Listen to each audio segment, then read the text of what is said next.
Bonjour à tous, je suis ravi de vous retrouver pour cette nouvelle édition. Aujourd'hui, deux invités de renom à ma droite, Raphaël Mathieu, bonjour. Bonjour. Je te laisse te présenter. Raphaël, CEO de Winvest. Merci. Et à ma gauche, Jonathan Fan. Salut Xavier. Et donc moi je suis le fondateur de Winvest. Alors, Jonathan, merci. Est-ce que tu pourrais nous parler justement un peu de cette création de Winvest? Comment ça t'est venu? Puisque ça fait presque 10 ans. Ça fait presque 11 ans. Ça fait presque 11 ans. Et ça oui. fait presque 11 ans. En fait, on a fêté les 10 ans ici en 2024.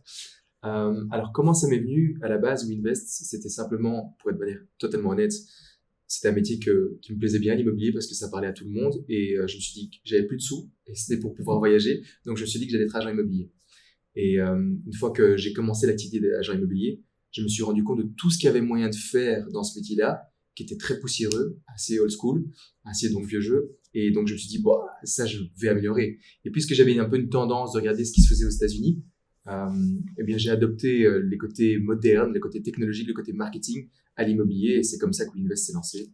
Et donc, apporter une certaine modernité et la tech pour gagner du temps sur pas mal de choses. Et alors, au démarrage, c'était quoi un peu ta culture d'entreprise, justement? Très fort lié à l'humain.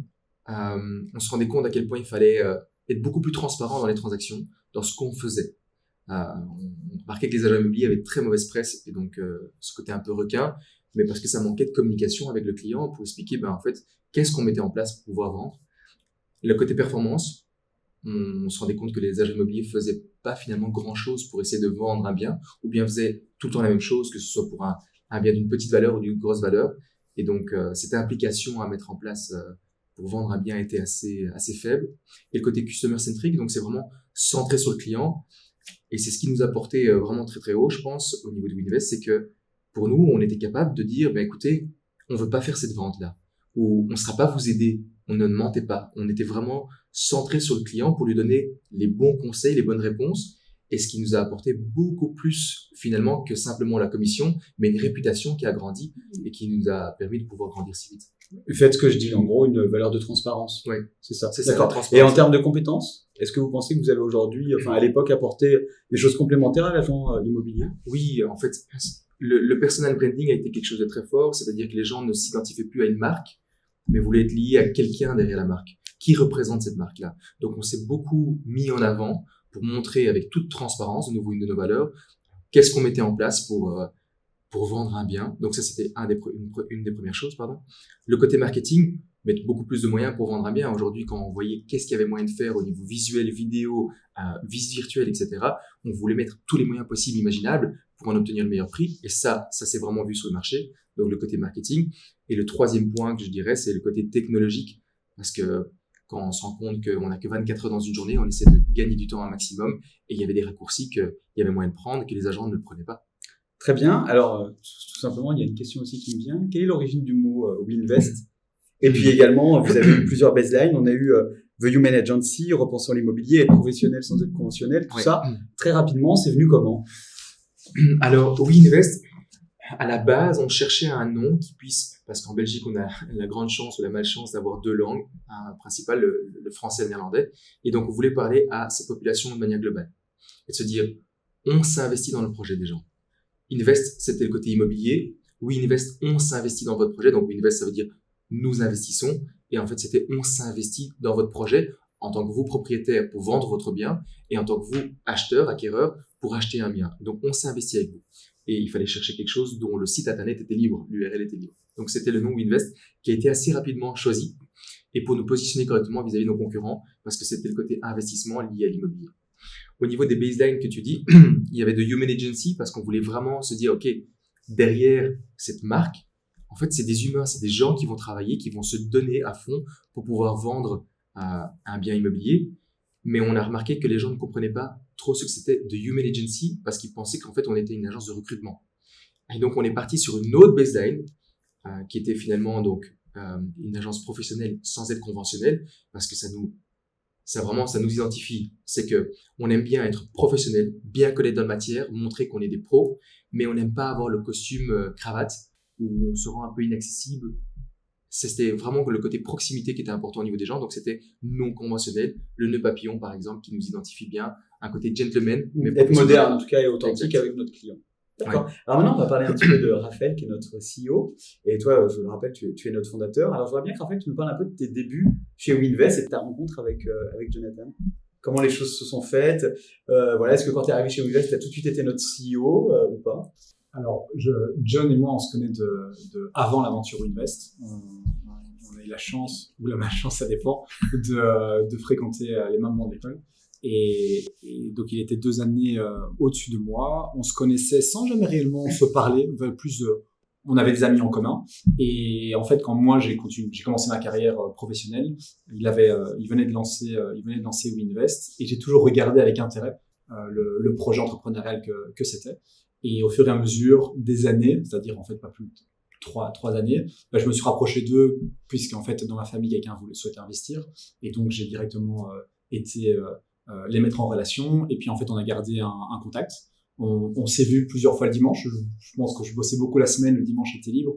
Et on a eu pas mal de sessions de réflexion, de brainstorm ensemble pendant plusieurs mois. Et un mois est arrivée la question fatidique qui est ça m'intéresse plus que tu nous aides. Je dis, c'est dommage, c'est con, moi je m'amusais bien. Il a dit, en fait, on arrête ou tu nous rejoins à 100%. Et donc là, ça a été un peu une grosse réflexion qui a mis quand même quelques mois, de bonnes discussions, pour au final passer le pas et rejoindre l'aventure directement en tant qu'associé avec John. D'accord. Et tu as commencé tout de suite CEO pour nous, pas du tout? Non, alors la réalité, c'est que le début, on était 7, 8.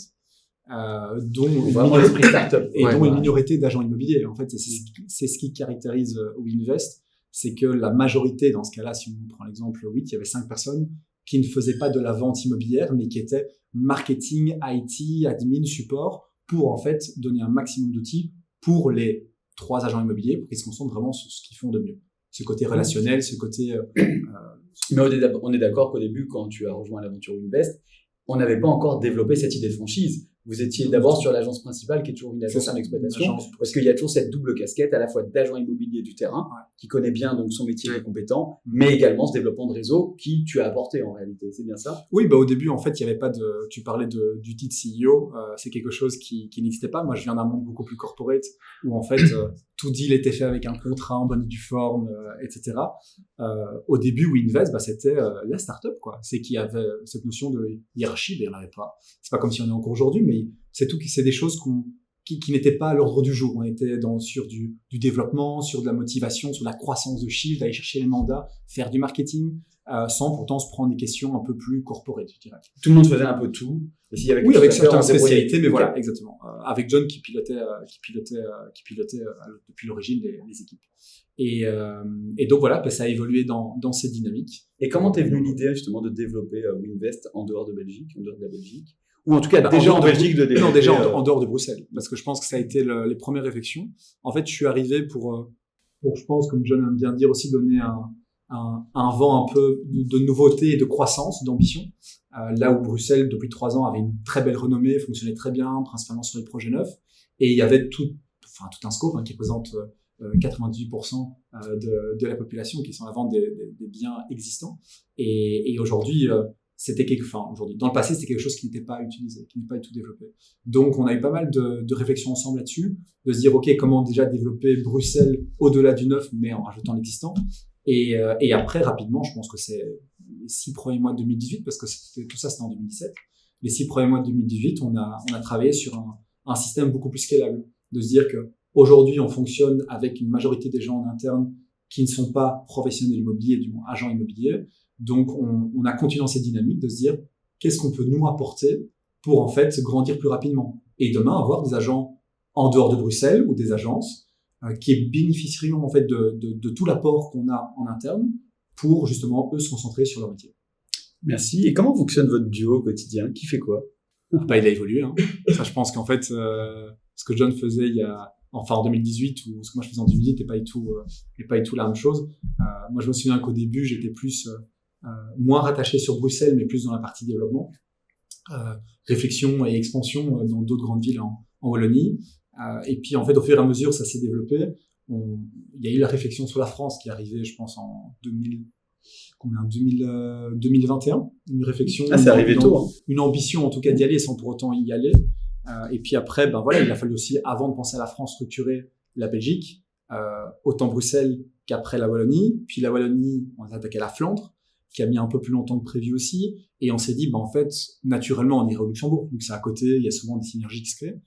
Et là, je me souviens d'une journée au vert qu'on a eu avec des investisseurs. Alors, une journée au vert, tu peux expliquer tout simplement pour nos auditeurs?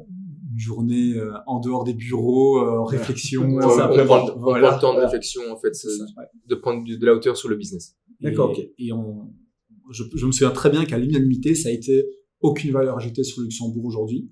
Le potentiel, en fait, il est sur un vrai marché, qui n'est pas un petit marché comme Luxembourg est, qui est totalement atypique.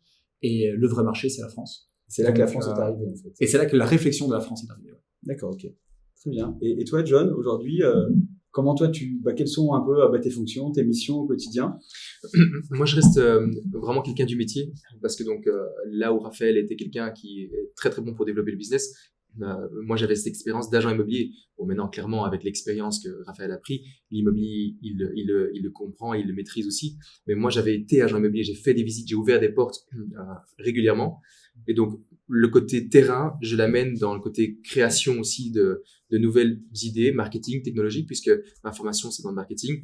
Je suis bon, pas mauvais en tout cas au niveau de la technologie, et j'aime bien gagner du temps. Ça c'est mon dada, c'est faire en sorte qu'il y ait des automatisations, des raccourcis, et donc le transmettre ensuite à Raphaël et les équipes pour qu'ils puissent le répliquer, si c'est une bonne idée, sur l'ensemble des personnes qui donc tu as gardé aujourd'hui un rôle terrain en tout cas, ouais. On va dire, et vraiment à proximité de nos agents immobiliers, ou là où justement Raphaël s'occupe de tout l'expansion en tout cas de la marque Invest à travers. Après, je rajoute un point, il n'ouvre plus des portes. Hein. Enfin, je veux dire, il y a d'autres choses qui se font bien plus importantes, mais c'est vrai, c'est l'avantage, je pense, dans ce duo, c'est que John a été terrain et a été agent, et il y a beaucoup de choses qui sont créées et qui se créent encore aujourd'hui grâce à cet influx, en fait, grâce à l'apport de John sur le côté métier, que clairement j'ai moins. Enfin, je veux dire, je vous dis, c'est. Non, mais vous vous complétez, c'est l'objectif. Exactement. De toute façon, comme je dis toujours, une association, c'est une forme de mariage. Alors, petit exercice pour toi, Raphaël. On va te demander de pitcher WeInvest en moins d'1 minute. C'est parti. Top, là, comme ça. Ouais, c'est parti. Il reste plus que 40 secondes. Alors, donc, plus que. Non, je pense que. En fait, pour monsieur et madame tout le monde, donc pour le B2C, je dirais que c'est une agence immobilière 3.0, ou du moins un accompagnement professionnel par un immobilier, enfin, par des agents immobiliers qui sont ici 3.0, c'est-à-dire dans l'ère du temps, avec une dimension digitale, une dimension mise à jour sur l'accompagnement qu'on peut imaginer, qu'on peut attendre en fait d'un agent immobilier aujourd'hui.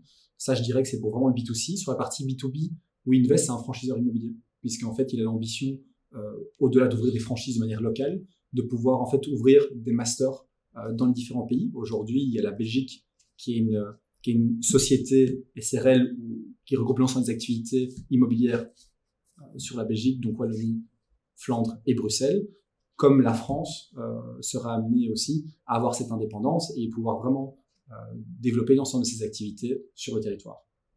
Très bien, merci. En tout cas, alors petite question, parce que je sais que vous êtes en tout cas assez proche de vos clients B2B, c'est-à-dire de vos premiers franchisés. Et j'ai toujours une chose qui m'interpelle. Je dis toujours que vous êtes un peu une coopérative sans les contraintes. En réalité, il y a beaucoup de choses qui sont faites avec les franchisés, pour le bien des franchisés du terrain. Et j'avais envie de dire, quels sont un peu vos rapports avec vos premiers franchisés, toujours aujourd'hui, est-ce qu'ils sont toujours présents, est-ce qu'aujourd'hui leur chiffre d'affaires s'est développé de manière importante ou pas? Voilà, très rapidement, en moins d'1 minute chacun, mais j'aimerais bien avoir un peu votre avis sur cette question. Les premiers franchisés, je me souviens, c'est les premiers que j'ai recrutés, qui aujourd'hui sont très proches de nous. Ils sont toujours présents. Et on a ce luxe de dire qu'en fait, nos premiers clients sont nos meilleurs ambassadeurs. Donc, nos premiers clients performent. Je pense que les 4 premiers franchisés qu'on a signés ont tous plus d'une agence aujourd'hui. Certains en ont 3, voire 4, font plus d'1 million de chiffre d'affaires et ont en moyenne une équipe d'une 15aine de collaborateurs. Ouais. Donc, on est vraiment sur un vrai success story. Et c'est ce qui a fait aussi qu'en Belgique, on a pu continuer et surfer sur cette vague. Après, on a fait un bel investissement avec eux. Je veux dire, on a co-construit le modèle. On les nommait, et on les nomme toujours d'ailleurs un peu les key users, dans le sens où on les intègre dans les réflexions et c'est important pour eux aussi de se sentir intégrés là-dedans. Et puis, je sais pas si c'est le sujet, mais rapidement aussi, pour vous dire que ça fonctionnait et qu'ils ont cru au projet, ils ont souhaité tous participer aussi au financement de la société. Donc, qui était encore le plus beau message qu'on peut attendre en tant qu'entrepreneur. Et aujourd'hui, ils sont clairement toujours là Et John est beaucoup plus en contact avec eux sur le terrain. Je pense qu'il y a eu encore un gros point avec tous les key users qui a été animé par John et on est très content de les avoir. Pour nous, c'est une certaine forme de loyauté aussi de pouvoir les intégrer dans les décisions qu'on va prendre au niveau terrain. Même si on peut pas demander l'avis à tout le monde, eux, ces personnes-là, c'est important qu'ils puissent vraiment être alignés avec nos décisions parce que c'est eux qui ont porté aussi le projet avec nous. Donc, c'est une manière de leur montrer une reconnaissance et ils sont très, très, très contents de ça. Donc, très bien. Alors également, il y a une remarque qui me vient. Je crois que vous avez une émission de télé sur RTL, si je dis pas de bêtises. C'est exact. Voilà. Et je voulais savoir un peu comment c'est arrivé. Comment cette opportunité s'est mise en place? Je crois qu'on est à la 5e saison, que ça cartonne. Exact. Et ben, comment c'est arrivé, ça, justement? Parce que je pense que ça va aussi. Et est-ce que ça vous a, forcément, vous allez me dire oui, mais vraiment, comment ça vous a aidé en termes de notoriété? C'est plus Raphaël qui a été chercher le deal là au niveau d'RTL TV. Parce que, bon, tu parlais de l'association entre Raphaël et moi. Raphaël a un côté un peu fou là-dedans où moi je suis quelqu'un qui est plutôt protecteur. Il a dit, mais il faudrait qu'on ait une émission de télévision, on va voir combien ça coûte. Et puis c'est Raphaël qui a géré les discussions, les négociations et voir finalement, il a dit mais en fait c'est faisable, il y a moyen de créer quelque chose, c'est lui qui a pris les contacts si je me trompe pas là-dedans et donc ça vient d'un challenge de nouveau, c'est créer des opportunités, avoir un petit peu cette folie de on ne sait pas comment faire donc tentons-le et Raphaël a pris les discussions avec la plus grosse société qui avait la plus grande chaîne de télévision en Belgique. Pourquoi ça me surprend pas? Mais c'est son côté aussi voilà qui est très j'accepte pas les codes, je veux dépasser les choses et c'est cette croissance que toujours aller Raphaël plus loin. Voilà. Ouais, tout à fait. Alors petite question également pour vous, en 10 ans très rapidement, quel est votre meilleur souvenir? Ou en tout cas la chose qui vous a, ou le projet a rendu le plus fier, en tout cas, ou ce qui vous a le plus grand impact qui vous vient tout de suite sans réfléchir. Alors je sais qu'il y en a eu beaucoup, mais le premier qui vient. Sans réfléchir, en fait, je me souviens d'une discussion qu'on a eue avec les premiers franchisés. Qui, je répète, sont les plus performants aujourd'hui. Et c'est vraiment ce retour où je me souviens juste de la gratitude. C'est un peu très niais ce que je vais dire, mais c'est que je me souviens qu'en fait, ils nous ont fait confiance et ils nous ont regardé dans les yeux en disant, mais en fait, on croit au projet et ce que vous portez est incroyable. Et je pense que c'est une forme de reconnaissance qui est dingue parce qu'en fait, au quotidien, on le dit pas parce que là c'est des podcasts et c'est très bien et on doit toujours faire comme si tout allait bien, mais le quotidien est intense, le quotidien est compliqué et en fait pour avancer, en fait tu prends 4 coups avant de pouvoir faire un mètre et d'entendre en fait ce feedback positif suite à plein de choses qui ont été mises en place, c'était un moment, moi je me souviens personnellement qui m'a fort marqué, qui était il y a un peu moins de 5 ans et c'était un gros soulagement et une grosse fierté. Et toi? Mais il y en a plusieurs, je vais te les faire assez rapides. Premièrement, le premier site web qu'on a eu avec Winvest. Donc, c'est-à-dire, en fait, c'est réel. On est présent sur Internet, quoi. Et il y a nos photos sur un site. Ça, c'était un des trucs. Tu as parlé de l'émission de télévision. Mon père regardait tout le temps RTL TV. Donc, c'était, pour lui, s'il avait pu voir ça, se dire, oh, mon fils a une émission sur RTL TV, c'était quelque chose de très, très, très valorisant. Et je dirais, le chiffre, et de nouveau, je parle de mon associé ici, qui est un peu fou, c'est de dire, un jour, on sera plus que 100. Je dis, ouais, c'est ça, ok. On était 8 quand il est arrivé, tu vois. Mais donc, oui, on est arrivé à 100, on a dépassé ce nombre vraiment un petit peu spécial et ça, c'était un choc pour moi. Et je complète avec 2 petits points, mais que maintenant, voilà, il a aussi animé la réflexion. Moi, je me souviens, je m'étais mis comme objectif de faire 100 ventes par mois. Et je pense qu'on en faisait 4, 5, 7 les grands mois. Et donc, monter littéralement un gros fois 10. Et je me souviens quand on a fait un pitch, c'était, je sais plus quelle année, l'anniversaire de Winvest. À un moment, j'ai expliqué en disant que, il y a quelques années, on se battait pour en faire 10 par mois. Aujourd'hui, on en fait plus de 100 par mois. C'était il y a quelques années. Et ça, c'était un moment qui était pour moi marquant. C'était un des vrais KPI. Et un autre qui était important et que là, je partage avec John. C'était en mai 2020. Je me souviens très bien où j'étais. En plein Covid.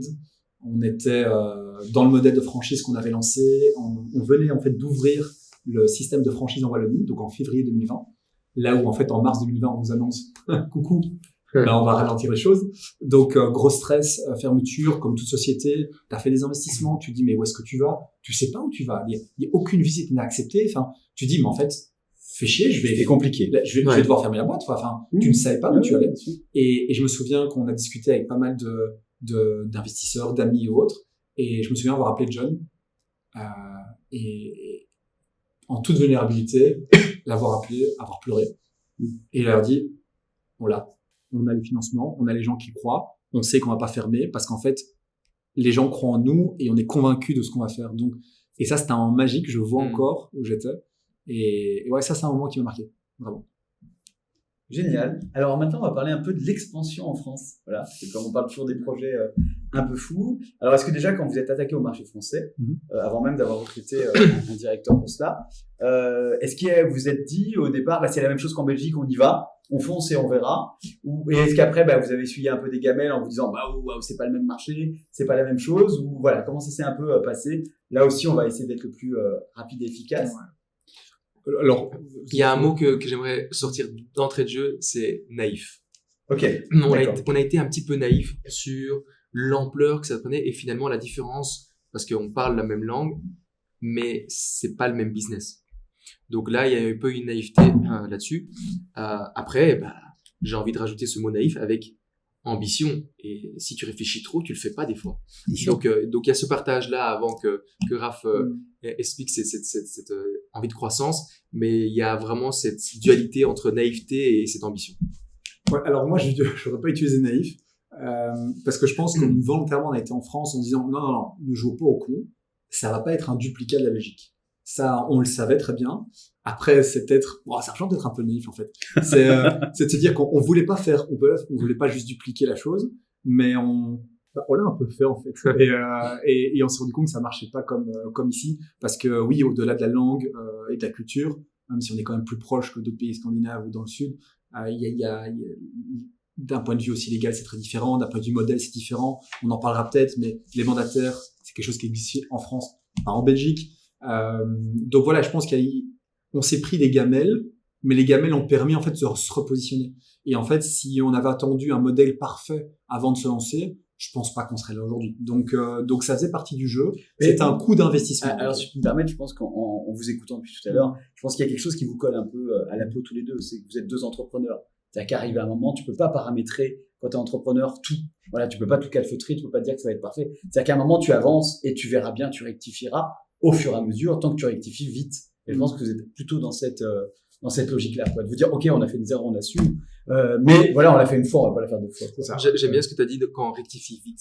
En fait, une de nos forces est qu'on doit garder, et au plus on grandit, au plus c'est difficile de le garder parce que tu bouges beaucoup plus de personnes en un coup, mais c'est côté agile. Être agile et réactif, comme tu l'as dit, c'est exactement ça qu'est WinVest, c'est une de nos forces et qui nous permettra de pouvoir chaque fois rebondir dans n'importe quels essais qu'on va faire. Donc, je rejoins exactement ce que tu viens de dire. Bien, merci. Et alors, juste avant de parler un peu de data, d'IA, etc., parce que c'est quelque chose qui vous colle à la peau, on va aussi parler quand même de la marque employeur des collaborateurs, parce qu'en réalité, on a beau dire ce qu'on veut, quand on a fêté une décennie, c'est qu'on a vu passer un certain nombre de collaborateurs. Et j'ai eu un peu le sentiment que chez vous, à chaque fois, vous avez eu des collaborateurs un peu passionnés aussi. Vous parliez de vos clients, en tout cas B2B, qui croyaient en vous, etc. Mais j'ai un peu ce sentiment aussi que vous avez eu au fur et à mesure des années. Bien sûr, il y a des collaborateurs qui arrivent, qui repartent, c'est la vie. Mais voilà, je vois un petit mot sur un peu les collaborateurs. Est-ce que comment vous voyez un peu les choses? Je vais commencer par là, c'est que quand j'ai commencé à engager, ça a toujours été par rapport aux valeurs de la personne. Tiens, est-ce que j'avais un bon feeling avec ces personnes-là? Et les compétences, on se disait toujours, ça peut s'apprendre. On était parti de ce principe-là puisqu'on était tous des généralistes, des couteaux suisses. Il fallait savoir faire un peu tout. Oui. Donc, tu faisais plus attention aux soft skills. Exactement. Et comment est-ce que les gens se comportaient? Et c'est ce qui nous a en fait porté très très loin parce que les gens se sont impliqués. On s'est impliqué énormément dans une vie de famille. On faisait nos after-work, on buvait des verres ensemble, on sortait en boîte ensemble, on allait faire le sport ensemble. Ça a toujours été quelque chose qui nous colle à la peau parce que on est très impliqués, on passe tellement de temps ensemble qu'il faut que ce soit agréable pour tout le monde. Après, chacun peut garder ses limites s'il ne veut pas aller dans ce mood-là. Mais je pense que les gens qui viennent chez nous le voient par rapport à qu'est-ce qu'on transmet au niveau des réseaux sociaux et eux. Il y a plein de gens qui se sont dit, mais on pensait pas que c'était comme ça, mais en fait, c'est comme ça. Ils étaient surpris positivement de dire waouh, en fait, l'ADN que vous dégagez, c'est le réel ADN. C'est pas du fake, c'est pas du faux. Et donc, non, l'esprit de famille, en tout cas. L'esprit de famille, il va. Et pour toi? Moi, je complète avec une autre valeur qu'on a, c'est la performance. Et en fait, dans performance, il y a aussi toute cette notion de compétition. Et je pense que aujourd'hui, ce qui caractérise un John, ce qui me caractérise moi personnellement, et ce qui caractérise les équipes ou les gens clé de la société depuis le début, c'est ce côté challenger. Quand on fait quelque chose, on le fait à fond, on le fait avec passion, on le fait on y va à 300%, comme c'était notre projet. Chacun travaille comme c'était son projet. Et en fait, il est passionné par ce qu'il fait. Et il y a beaucoup d'autonomie, en tout cas. Il veut réussir. Et donc, aujourd'hui, ce côté compète, on en rigole. Des fois, on a un peu trop. Et donc, voilà, on doit accepter d'avoir un peu de tout. Mais c'est inhérent à notre ADN, à notre valeur. D'accord. Merci. Alors, on va parler un peu de tech. Parce qu'effectivement, vous en parliez tout à l'heure, hein, c'est quelque chose qui touche beaucoup et vous pensez que ça fait un peu la différence. Et ben, comment vous avez vu toute la partie technologie sur la partie belge et puis après sur la partie française? Est-ce que là aussi vous vous êtes dit, en fait, c'est pas tout à fait la même chose, vous serez adapté. Et demain, dans le cadre d'un développement futur en dehors de la France, que je pense que la France n'est pas le seul sujet, comment vous voyez les choses sur cette partie-là? Alors, comment c'est venu au niveau de la tech? Premièrement, la réflexion, c'est que moi, quand j'ai commencé en tant qu'agent immobilier, je suis quelqu'un qui est très travailleur, mais très fainéant. Donc, je travaille beaucoup, mais j'aime bien trouver des raccourcis, des automatisations qui nous permettent de gagner du temps. Et donc, ça a toujours été mon dada de chercher des solutions parce que je déteste le statu quo et de me dire, en fait, la situation elle est comme ça, il faut faire ça, il faut cliquer 17 fois sur un bouton pour qu'il y ait une action qui se passe. Donc, le côté technologique a amené des raccourcis qui nous font gagner du temps pour qu'un agent immobilier puisse faire le boulot de 3 agents immobiliers. Ça a toujours été mon dada. En Belgique, il est très fort poussé. On a regardé qu'est-ce qui se faisait de mieux, mais je pense que c'est la différence, c'est que tout le monde a accès aux outils, mais c'est comment on va les paramétrer, comment on va les rendre utilisables pour nos agents immobiliers qui va faire la différence. Tout le monde a un iPhone, entre guillemets, hein, je fais un raccourci. Mais il y a plein de gens qui ne savent pas comment utiliser correctement cet iPhone-là. Comment faire en sorte qu'on puisse demander à Siri de mets-moi un réveil à 8 heures demain matin. Il y a des gens qui ne savent pas comment faire ça. Et si on arrive à apporter donc cet aspect technologique, l'outil, et le paramétrer parfaitement pour qu'il soit fonctionnel au niveau de l'agent immobilier. Et simple. Et simple, utilisation. Pour qu'il puisse rester sur le terrain. Exactement. Là, on gagne énormément de temps pour tout le monde. Alors, pour la Belgique, ça fonctionne bien parce que moi, je suis gars du terrain et il y a le côté technologique que je peux amener et chipoter. En France, en fait, on a ce même outil qui pourrait être utilisé ou dans un autre pays, mais il doit être paramétré différemment en fonction de comment ça se passe dans le pays. Mais on remarque qu'il y a un socle commun, en tout cas. Exactement. Qui peut se retrouver, peu importe le pays, il y a un socle, en tout cas, qui peut se retrouver. Exactement. D'accord. Qui est nécessaire, en fait, pour le métier d'agent immobilier. Et moi, je réagis juste là-dessus. Aujourd'hui, tu parles de l'extérieur, d'autres pays en Europe. En fait, c'est ce socle commun qui a peaufiné. Je pense qu'on a pas mal avancé là-dessus. Et on va pas trop teaser dans ce podcast, mais c'est ce socle commun qui a partagé et à avoir dans tous les pays. Et après, tu auras des spécificités qui vont se créer de manière nationale, ça c'est sûr. Comme on voit en France, typiquement, je trouve que le côté outil métier est beaucoup plus poussé en France qu'il ne l'est en Belgique. Et ça, aujourd'hui, si en fait on avait regardé qu'avec notre casquette belgo-belge sur les outils, on aurait investi beaucoup dans certaines technologies qui en fait demain pas du tout été oui, aurait pu être très rapidement obsolète en tout cas. Clairement. Donc en fait, on doit avoir cette vue plus européenne, mieux comprendre quelles sont la base, qu'est-ce qui nous permet aussi, attention, de scaler, parce que demain, on peut développer un outil pour l'agent immobilier d'un point de vue tech, pour avoir une longueur d'avance, mais il y a beaucoup de gens qui investissent énormément de millions de manière verticale pour une spécificité précise. Nous, aujourd'hui, on a un réseau, on est une communauté de professionnels immobiliers. Et donc, notre but, c'est peut-être pas nécessairement d'apporter cette verticalité hyper spécifique, mais de pouvoir apporter un socle commun et aussi pour nous, une technologie qui nous permet d'être scalable. Oui, et de pouvoir puisse se déconnecter très vite s'il y a quelque chose de plus favorable, en tout cas sur le marché qui arrive. On doit pouvoir rester agile. Merci. Alors, en tout cas, ça me pose aussi 2 questions, parce qu'on en parlait tout à l'heure. Moi, j'y crois vraiment, vous êtes 2 entrepreneurs, 2 réels entrepreneurs. Vous êtes construits jeunes, tout seuls, et vous avez eu à la fois des victoires, mais aussi des défaites pour justement avoir des succès. Et si vous aviez un conseil, en tout cas très rapidement, à donner à des entrepreneurs qui se lancent dans l'immobilier, mais pas que dans l'immobilier, quel serait-il? Et surtout pas forcément un conseil financier, mais plutôt en termes de mindset à avoir, en tout cas une mental. Tu parles souvent de la salle de sport, du meilleur tapis, etc. Je veux bien que vous puissiez me dire quelques mots par rapport à ça. Voilà.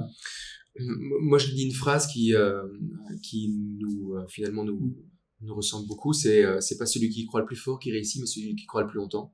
Et donc en fait, ça va un peu dans le rythme de tant que tu continues et que tu ne lâches pas, tu apprends des choses, comme tu parlais des échecs, on apprend, mais on se relève et ça nous permet de nous améliorer et de faire chaque fois différemment. Ça, c'est quelque chose qui est très, très important. Il faut avoir une ténacité en tant qu'entrepreneur et ne jamais rien lâcher, de continuer à vouloir progresser parce que dès qu'on s'arrête, c'est un peu comme le gars sur le jet ski. Dès que tu t'arrêtes, ben, en fait, tu vas commencer à couler. Donc, il faut continuer à garder l'élan, continuer à avoir du rythme, pour pas couler. Ça, c'est très important. Ça, c'est une de mes phrases que je dis souvent à tout le monde. Et moi, très simple, donne-toi les moyens. Je pense que tout est toujours possible. Si tu veux, tu peux. C'est aussi simple que ça. Je pense qu'il n'y a pas de, il y a très peu de limites. Si on veut y arriver, si vraiment, par exemple, tu as un objectif en tête, accepte les contraintes, mais tu peux y arriver. Et tu dois donner ces moyens en acceptant, je répète, les contraintes côté négatif derrière, mais il y a toujours moyen d'y arriver. Donc, en gros, c'est de dire qu'il n'y a jamais personne qui croira plus en toi que toi-même. Ouais. Et qu'en réalité, tu auras toujours des gens qui te diront mais t'es fou. Exactement. Et en réalité, je pense qu'à un moment, il faut être capable de pas les écouter. Ouais, mais si tu acceptes de ne pas faire certaines autres choses parce que c'est un choix et c'est un choix conscient, go. En fait, qui on est pour juger l'ambition de A ou l'ego de l'autre, on s'en fout. En fait, si tu veux quelque chose, tu peux l'avoir, mais donne-toi juste les moyens. Parce qu'en fait, exiger quelque chose ou vouloir quelque chose sans donner les moyens, c'est être un rêveur et c'est être un beau parleur. Et ça. Très bien. Ben, merci. Alors, pour finir, quels sont vos objectifs pour les prochaines années, messieurs?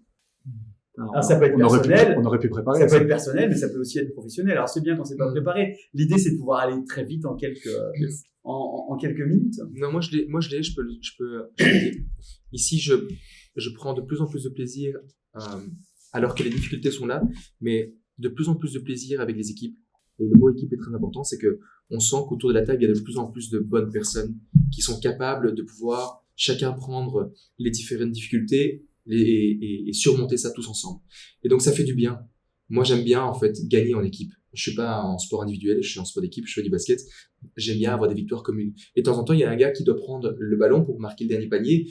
Une fois, ça va être quelqu'un d'autre parce qu'il est fatigué. Et le fait que on soit tous autour de la table pour pouvoir atteindre de plus en plus de grands objectifs, si on peut faire la France et qu'on arrive à attendre, si on fait la France, qu'on arrive à avoir un beau succès sur la France, qu'on peut faire un autre pays après, quelle fierté, en fait. Moi, c'est par rapport à l'ego, je vais le dire de manière très transparente.